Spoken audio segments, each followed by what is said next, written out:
সামনে তৃতীয় দফা নির্বাচন আর এই লোকসভা নির্বাচনকে সামনে রেখে সকলেই বেরিয়ে পড়েছে প্রচারের ময়দানে। তীব্র দাবদাহকে উপেক্ষা করে প্রচারে বেরিয়ে পড়েছেন যাদবপুরের বিজেপি প্রার্থী অনির্বাণ গঙ্গোপাধ্যায়।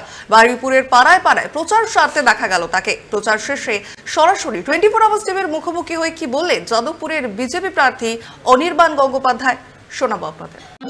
রাজনীতিতে দেখা গেছে যে তাপস রায় এবং কুণাল ঘোষ একই সাথে, এবং তারপরে কিন্তু কুণাল ঘোষকে পদ থেকে সরিয়ে দেওয়া হয়েছে। এই যে পরস্পর রাজনৈতিক বিরোধিতা থাকলেও একটি সৌজন্য থাকা যেতে পারে, এই সৌজন্যটাই গত 12 বছরে তৃণমূল কংগ্রেস একেবারে শেষ করে দিয়েছে। রাজনৈতিক সৌজন্যতা বোধ তৃণমূল কংগ্রেসের নেই, সেই জন্যই তারা অন্য দলের, বিশেষ করে ভারতীয় জনতা পার্টির প্রার্থীদের বা কার্যকর্তাদের মারধর করছে, ফ্লেক্স ছেড়ে দিচ্ছে, ফ্ল্যাগ ছেড়ে দিচ্ছে। এই সৌজন্য বোধটাই চলে গেছে এবং সেই জন্য কুণাল ঘোষ গেছেন সৌজন্য দেখাতে। একই পাড়ার, বহু বছরের তারা পরিচিত, সেই সৌজন্য বোধ নেই বলে তাকে বার করতে একসময় সহকর্মী ছিল। হ্যাঁ, সেই জন্যই তো আর একটা ভালো, কুণাল ঘোষ হয়তো মোদি গ্যারেন্টিতে এখন বিশ্বাস করতে আরম্ভ করেছে। খুব ভালো, খুব ভালো।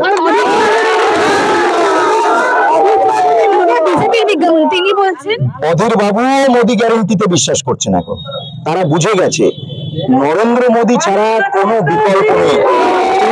তুমি যে দলের প্রতীকে দাঁড়াও না কেন, সে কংগ্রেসের প্রতীকে দাঁড়াও, এই প্রতীকে একটাই হচ্ছে গ্যারেন্টি, মোদি গ্যারেন্টি। অধীর বাবু বুঝতে পেরেছে। তবে তিনি বলছেন যে বিজেপি নাকি 100টা সিট বেরিয়ে গেছে এবং মোদির বাতিল আর নেই। কে বলছে? অধীর বাবু। অধীর বাবু নিজের সিটটা বাঁচা গেছে খুব কঠিন পরিস্থিতিতে। ও পাঠানকে নিয়ে এসছে না গুজরাট থেকে, পাঠান একেবারে পাঠিয়ে দিচ্ছে একেবারে অধীর বাবুকে। ওই জন্য নিজেরটা একটু সামলান, সিটটা বার করতে পারলে হয়। এবার জমি রেকর্ড নিয়ে রাজ্যের বিরুদ্ধে অসহযোগিতার অভিযোগ করছে সিবিআই। তবে প্রশ্ন উঠছে এখানে যে রাজ্য সরকার কেন সহযোগিতা করছেন না? করছে না, করবে না এই কারণে 900টা কমপ্লেন পড়েছে সন্দেশখালীতে জমি দখল নিয়ে, ল্যান্ড গ্র্যাবিং নিয়ে। এবং যারা জমি দখল করেছে সন্দেশখালীতে সবাই তো তৃণমূল কংগ্রেসের নেতা। সেজন্য রাজ্য সরকার কিভাবে কোঅপারেট করবে? তাহলেই তো সব বেরিয়ে আসবে। অলরেডি বেরিয়ে আসছে, বেরিয়ে আসবে। বাংলা বিজেপিকে দৌড়ানি বলছেন এবং তিনি বলছেন যে এর জন্যই বাংলাকে কেন্দ্র থেকে টাকা দেয়নি, তা বলছেন মুখ্যমন্ত্রী। না, মুখ্যমন্ত্রীকে আমি যেটা খুব সামান্য একজন কর্মী একটি দলের হয়ে উপদেশ দেব, 45 ডিগ্রিতে তার বয়সে প্রচার এই মুহূর্তে করাই উচিত না, তার বিশ্রাম করা উচিত। কেননা না হলে মানসিক ভারসাম্যটা একটু কি বলবেন না হারিয়ে ফেলছেন। দেখছেন তো কি ধরনের ভাষা, কথা। আমি বলবো যে আপনার অনেক হয়েছে, আপনি এবার একটু বিশ্রাম নিন। হাঁটুতে আপনার ব্যথা, আপনি এই 45 ডিগ্রিতে আমরা প্রচার করব, উনি কি পারেন? আচ্ছা, আপনি এতদিন ধরে প্রচার করছেন, মানুষের থেকে কেমন রেসপন্স? খুব ভালো রেসপন্স পাচ্ছি, খুব ভালো রেসপন্স মানুষের থেকে। মানুষ তো এই রেসপন্সটা আমাদের দেখে না, এই রেসপন্সটা মানুষের নরেন্দ্র মোদীর প্রতি আস্থা, শ্রদ্ধা, সেটা রিফ্লেক্ট করছে। সবথেকে মূল বিষয় হচ্ছে দুর্নীতি। আপনি ক্ষমতায় এলে দুর্নীতির বিরুদ্ধে আপনি কি পদক্ষেপ নেবেন? দুর্নীতি মানুষ জানে কি দুর্নীতি, ইনভেস্টিগেশন গুলো হওয়া উচিত ঠিক সময়ে। সেই ইনভেস্টিগেশন কোর্ট মনিটর হচ্ছে।